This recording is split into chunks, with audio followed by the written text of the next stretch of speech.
जय हिंद साथियों, आप सभी का स्वागत है आपके अपने परिवार वीपी स्टडी ग्रुप में।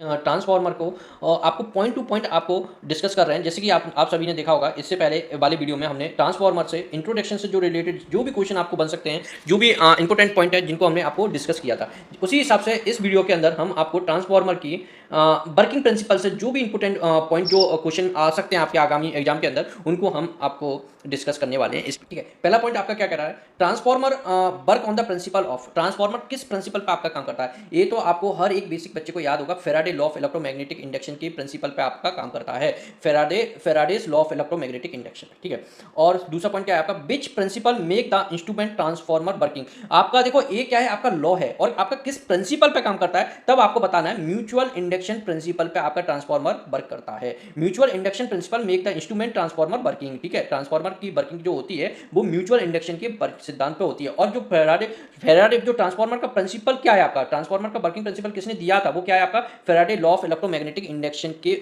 उस पर काम करता है आपका। ठीक है, तो आपको भूलना नहीं है इन दोनों पॉइंटों को। नेक्स्ट आपका क्या था, function of a transformer is to transform. जो ट्रांसफार्मर का जो फंक्शन होता है वो ट्रांसफॉर्म करने के लिए वो किसको करता है, आपका वोल्टेज एंड करंट को आपका ट्रांसफर करता है। लेकिन आपका जो पावर और फ्रीक्वेंसी, जैसे कि मैं आपको बताता रहता हूं, पावर और फ्रीक्वेंसी आपकी कैसी रहती है, आपकी ट्रांसफार्मर के अंदर आपकी सेम रहती है, एग्जैक्ट आपकी सेम रहती है, पावर और फ्रीक्वेंसी आपकी कैसी रहती है, सेम रहती है। नेक्स्ट बिंदु पे बात करते हैं, आ ट्रांसफार्मर कैन नॉट राइज और lower the voltage of DC supply. मतलब जो डीसी सप्लाई पे आपका ट्रांसफार्मर वर्क नहीं करता है। क्यों नहीं करता है, क्योंकि Faraday law of electromagnetic induction is not valid since the rate of change of flux is zero. क्योंकि डीसी के अंदर क्या होती है, आपकी फ्रीक्वेंसी क्या होती है, आपकी जीरो होती है। फ्रीक्वेंसी कैसी होती है, आपकी जीरो होती है। तो आपका जब तक आपका फ्लक्स, आपने आपने इक्वेशन देखी होगी, and d phi upon d t, मतलब जो आपका फ्लक्स जो होता है वो आपका चेंज होता है with respect two of time. लेकिन यही चीज को आप डीसी के अंदर करोगे तो आपका क्या होगा, ये फ्लक्स के अंदर कोई चेंज नहीं होती है, परिवर्तन नहीं होता है। तो इसके लिए आपका डीसी के अंदर आपका ट्रांसफार्मर वर्क नहीं करता है। इसलिए आपने क्या कह दिया, डीसी का नहीं करेगा, क्योंकि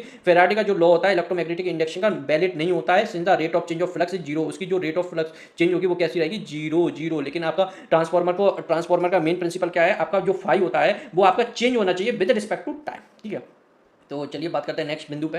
नेक्स्ट बिंदु आपका क्या कह रहा है, आपका transformer are device which transform electrical energy. एक ट्रांसफॉर्मर एक डिवाइस है which transform electrical energy from one electrical circuit to another. These two circuit are electrically isolate from each other. Transformer कैसी डिवाइस है, आपकी स्टैटिक डिवाइस है। Transformer is static device which working on the principle of mutual induction. वो आपका किस principal के working करता है, आपका म्यूचुअल इंडक्शन पे करता है। और ट्रांसफॉर्मर के अंदर कोई भी रोटेटिंग डिवाइस नहीं होती है, इसलिए वो कैसी डिवाइस होती है, आपकी स्टैटिक डिवाइस होती है ट्रांसफार्मर की। ठीक है, ये पॉइंट सारे मैंने आपने पढ़े होंगे कहीं ना कहीं, और ये इससे पहले वीडियो में भी हमने काफी बार डिस्कस किए हैं, इसलिए ये बहुत सिंपल पॉइंट है, इसलिए मैं आपको थोड़ा फास्ट इनको कराने की कोशिश कर रहा हूं, जिससे कि आपका टाइम वेस्ट ना हो। If two winding transformer of a given volt ampere rating connected as an auto transformer then it can handle higher voltage and ampere. देखो जो जो आपका जो सिंपल जो ट्रांसफार्मर होता है, टू कोर प्राइमरी और सेकेंडरी होता है, और उसकी जगह आप क्या होता है, आप ऑटो ट्रांसफार्मर लगाते। ऑटो ट्रांसफार्मर के अंदर क्या होता है, आपकी एक ही आपकी बाइंडिंग होती है। ठीक है, उसके अंदर आप क्या कर सकते हो, उसी के अंदर आप हायर वोल्टेज वोल्ट एम्पियर को आप कम ज्यादा कर सकते हो। तो ऑटो ट्रांसफार्मर कैसा ट्रांसफार्मर है, आप हायर वोल्टेज एम्पियर को आप कम और ज्यादा कर सकते हो, हैंडल कर सकते हो, एक्चुअल में ये बोल सकते हो आप। ठीक है, तो हायर वोल्टेज और करंट वोल्ट और एम्पियर को आप हैंडल कर सकते हो with the help of auto transformer. ठीक है, तो चलिए बात करते हैं नेक्स्ट पॉइंट पे। नेक्स्ट बिंदु आपका क्या कह रहा है, आपका इन a transformer in a transformer magnetic coupling between the primary and secondary circuit can be increased by। मतलब जो प्राइमरी और सेकेंडरी जो सर्किट होती है ना,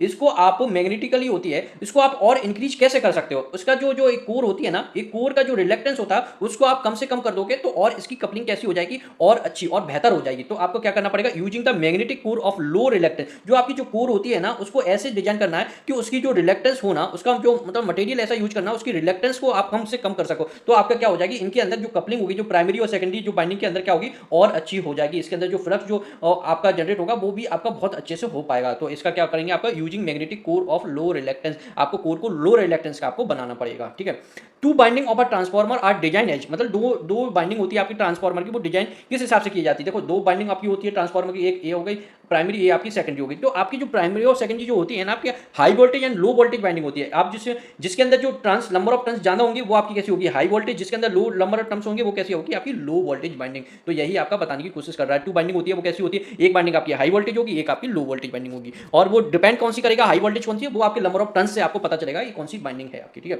बात करते हैं नेक्स्ट बिंदु पे।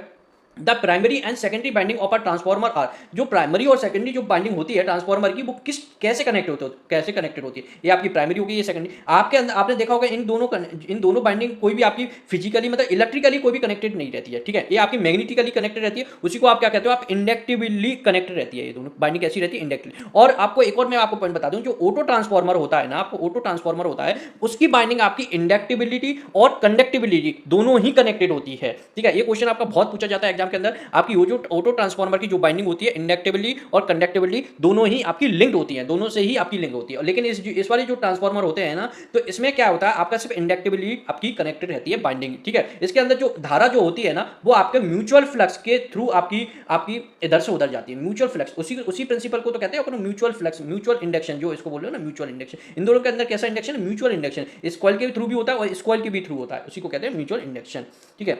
तो बात करते हैं नेक्स्ट बिंदु की। नेक्स्ट बिंदु आपका क्या कह रहा है, आपका power transformed from primary to secondary depend on, मतलब जो पावर जो ट्रांसफॉर्म होती है प्राइमरी से सेकेंडरी, वो कैसे होती है, मैग्नेटिक कपलिंग, मतलब जो ये ट्रांसफॉर्मर है, ये आपकी प्राइमरी बाइंडिंग हो गई, ये आपकी सेकेंडरी बाइंडिंग हो गई, इसके अंदर कितनी अच्छी मैग्नेटिक कपलिंग है इन दोनों के अंदर। जो आपका देखो क्या होता है एक्चुअल में, मैं आपको एकदम से अच्छे से बताऊं, ये आपकी प्राइमरी हो गई, ये आपकी सेकेंडरी हो गई, इसमें आप सप्लाई दोगे, ठीक है, कोई बात नहीं। इसके अंदर जो क्या होता है, फ्लक्स निकलता है, कुछ फ्लक्स तो आपका यूं होके निकल जाता है, ठीक है, और कुछ फ्लक्स आपका यहाँ तक होके जाता है, ठीक है, कुछ फ्लक्स यहाँ तक जाता है, कुछ फ्लक्स यहाँ तक जाता है। तो इसके अंदर क्या होता है, जो कपलिंग आपकी होनी चाहिए ना, मतलब जो फ्लक्स जो आपका बहता है ना, वो आपका पूरा का पूरा ये वाला जो फ्लक्स हो गया ना, इस बीच वाला एरिया का, वो आपका क्या होता है, लीकेज, वो किसी काम का नहीं है। जो फ्लक्स यहाँ से यहाँ मतलब दूसरी बाइंडिंग से होते हुए निकलना चाहिए, पूरा का पूरा फ्लक्स आपका दूसरी वाली, उसको कहते हैं कपलिंग। कपलिंग आपकी बहुत ज़्यादा अच्छी होनी चाहिए, magnetic coupling between primary and secondary binding के थ्रू आपका पावर ट्रांसफर की जाती है। और आपको कपलिंग का जो उसको डिनोट करते हैं, कैसे करते हैं, आपकी आइडियल ट्रांसफार्मर के की वैल्यू क्या होती है, 1 होती है, और अधिकतम ट्रांसफार्मर में के की वैल्यू 1 के नजदीक होनी चाहिए, ठीक है। तो मैग्नेटिक कपलिंग जितनी अच्छी होगी ट्रांसफार्मर में, उतनी ही पावर आपकी अच्छे से ट्रांसफर हो पाएगी,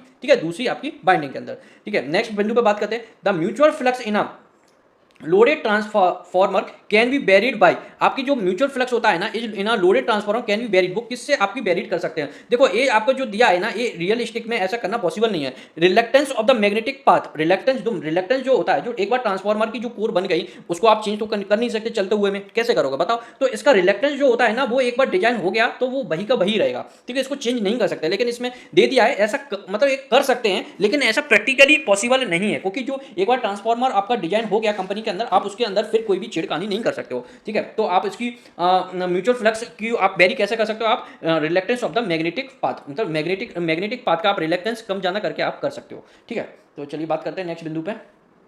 नेक्स्ट बिंदु क्या कह रहा है आपका, the two winding of a transformer have an induction of 2 Henry, मतलब 2 बाइंडिंग है, उसका इंडक्शन कैसा क्या है आपका 2 हेनरी है each. If mutual induction between them is also 2 Henry, उसके अंदर म्यूचुअल इंडक्शन भी 2 हेनरी है। तो इसका क्या मतलब, आपका वो ट्रांसफॉर्मर कैसा है, आपका परफेक्ट ट्रांसफॉर्मर है, मतलब यहाँ से मतलब एक तरह से आपने कही यहाँ ये आपकी प्राइमरी और सेकेंडरी, मतलब इसकी जो भी म्यूचुअल जो आपका फ्लक्स है, वो आपका सेकेंडरी बाइंडिंग से होके ही निकल रहा है, सेकेंडरी बाइंडिंग से होके ही निकल रहा है। तो इसका क्या मतलब है, it's a perfect transformer, it's a perfect transformer, यही कहना चाह रहा है आपका लैंग्वेज के थ्रू आपका, ठीक है। और नेक्स्ट बिंदु क्या है, आ ट्रांसफॉर्मर ऑपरेट, आपका जो ट्रांसफॉर्मर जो ऑपरेट होता है आपका at power factor depending on the power factor of the load. जो देखो जो ट्रांसफॉर्मर होता है ना, आपका जो लोड का जो पावर फैक्टर होता है उस पर डिपेंड करता है आपका power factor of a transformer. तो आपका लोड जो होता है उसको, आपका लोड कैसा है आपका, ये आपको लोड लगने के बाद ही पता चलता है ट्रांसफॉर्मर के अंदर, तो उसी के पावर फैक्टर पर डिपेंड करता है आपका ट्रांसफॉर्मर, ठीक है। तो लोड के पावर फैक्टर पर डिपेंड करता है, ये बहुत इंपॉर्टेंट है, ये क्वेश्चन काफी बार पूछा जाता है, इंटरव्यू में भी पूछा जाता है